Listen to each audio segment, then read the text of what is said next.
केदारनाथ में खुदाई के दौरान मिला 5000 साल पुराना शिवलिंग। उत्तराखंड के केदारनाथ में शिव मंदिर के दर्शन करना हर हिंदू का सपना होता है। वहाँ का मंदिर प्राचीन काल से ही एक महत्वपूर्ण तीर्थ स्थल माना जाता है। केदारनाथ से जुड़ी आपको ऐसी घटना सुनाने वाले हैं जिसे सुनकर आपके होश उड़ जाएंगे। तो दोस्तों, आगे बढ़ने से पहले कमेंट बॉक्स में हर हर महादेव लिखकर चैनल को सब्सक्राइब जरूर कर ले। तो ये घटना है करीबन 50 साल पुरानी, जब केदारनाथ का फिर से पूर्ण निर्माण होने वाला था। हुआ कुछ ऐसा कि एक रात को केदारनाथ के पंडित के सपने में स्वयं महादेव आते हैं कि वो चाहते हैं कि केदारनाथ मंदिर का पूर्ण निर्माण हो, यहाँ के सभी रास्ते फिर से बने, जिससे दूर दूर से आने वाली सभी श्रद्धालुओं की दिक्कत खत्म हो। उस समय महादेव के एक बहुत बड़े भक्त पंकज को बस दुर्घटना में अपनी जान गंवानी पड़ी और उसके साथ कई लोग भी उस दुर्घटना में शामिल थे। माना जाता है कि पंकज करीब 1 महीने अन्न जल त्याग कर महादेव की आराधना कर रहा था और वो अपना उपवास तोड़ने के लिए केदारनाथ आ रहा था, क्योंकि वो केदारनाथ के प्रसाद से अपना व्रत तोड़ने वाला था। बस हादसे में उसकी मौत हो गई थी, जिसकी वजह सिर्फ केदारनाथ की खराब रोड थी। सभी का मानना था कि उस बस में जिस आदमी की मौत हुई थी वो एक बहुत बड़ा केदारनाथ का भक्त था। उसके खत्म होने के बाद उसकी बीवी ने कसम खा लिया था कभी महादेव के मंदिर में कदम नहीं रखेगी। पंडित सपने से अचानक उठता है और अगले ही दिन सरकार को नोटिस भेज देता है कि वो पूरे केदारनाथ का पूर्ण निर्माण करना चाहते हैं और उसमें उन्हें उनकी मदद चाहिए। उसके बाद कुछ दिन बाद केदारनाथ का पूर्ण निर्माण का काम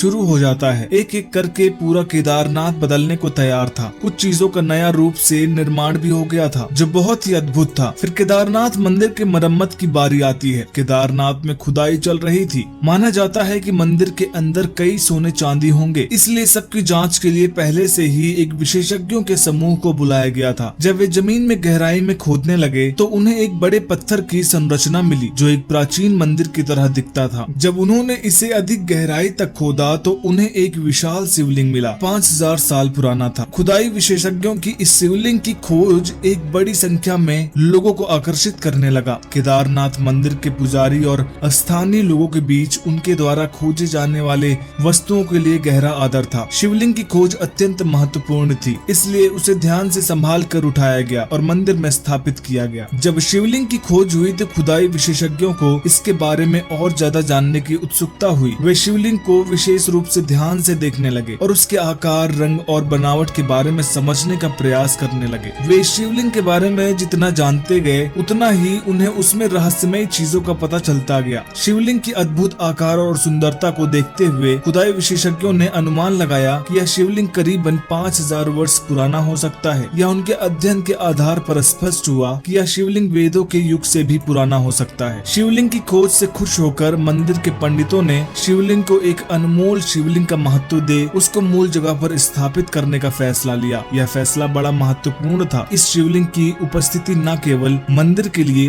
बल्कि पूरे उत्तराखंड राज्य के लिए भी अत्यंत महत्वपूर्ण हो गई थी। एक न्यूज चैनल के इंटरव्यू में जब वो आदमी जिसकी बस दुर्घटना में मौत हुई थी पत्नी केदारनाथ के पंडित का इंटरव्यू सुनती है कि केदारनाथ मंदिर में रोड का और मंदिर के नया निर्माण क्यों हुआ था और केदारनाथ की पूरे नए रोड का निर्माण इसलिए किया गया कि जो घटना उसके पति के साथ हुई वो और किसी के साथ ना हो। ये सब सुनने के बाद उसका मन नहीं मानता और वो केदारनाथ अपने बच्चों के साथ जाती है और महादेव से माफी मांगती है कि उसने इतने लंबे समय तक उनसे उनके बच्चों को दूर रखा। और उसके बाद उन्होंने महादेव को जल और दूध चढ़ाया और महादेव को 56 भोग चढ़ाए और गरीबों को खाना खिलाया और फिर से केदारनाथ आने लगे। दोस्तों, ये वीडियो कैसी लगी हमें कमेंट बॉक्स में जरूर बताइएगा और अच्छी लगी तो वीडियो को लाइक करिएगा, शेयर करिएगा और चैनल को सब्सक्राइब करना मत भूलिएगा। हर हर महादेव।